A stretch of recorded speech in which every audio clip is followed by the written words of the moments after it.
The final topic we're going to cover in this module is the Android market.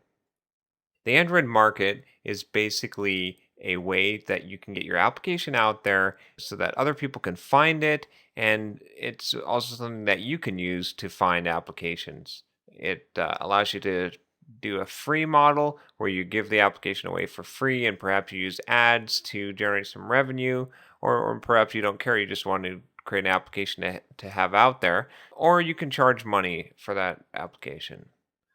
One of the key things about the Android market is that it's accessible from from the phone, and it's also accessible from the web now. So it makes it really easy to get an application, especially a user buys a phone. They already have the Android market on their phone. They can just click the Android market application, and immediately they have all these applications available to them to start putting on their phone. It's open. Unlike some of the other markets out there, the Android market is open, which means that it's not policed. There's no one looking to see, are these applications working? Are they buggy?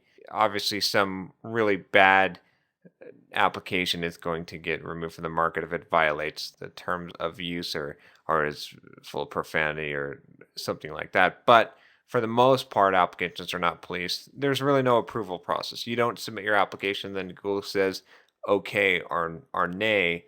Basically, if you put an application on the market, it will show up on the market unless you're violating to some really bad extreme, like you've created a virus or something like that. That's going to get flagged and pulled off. But for the most part, it's open, and it's policed by the users. Ratings really determine whether an application gets used or not. You don't have to go through Google's Android market. It's definitely the preferred method and the easiest way to sell your application right now.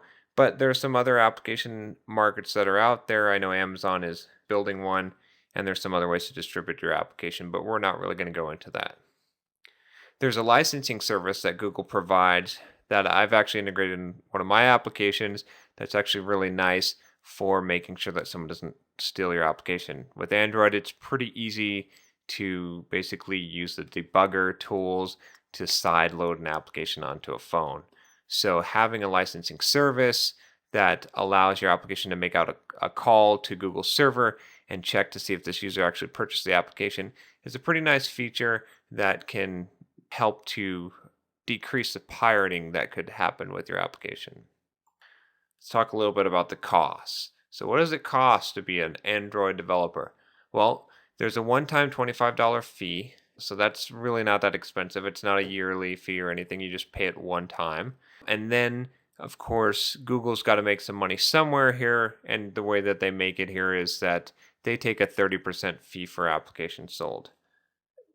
Kind of high, but hey, for the service that you're getting, I think it's a pretty good deal. I know that the applications I have out there, they're taking $1 out of $3. Not that bad, considering that they're giving me this distribution chain, and the Android market is just so easy for people to find your application.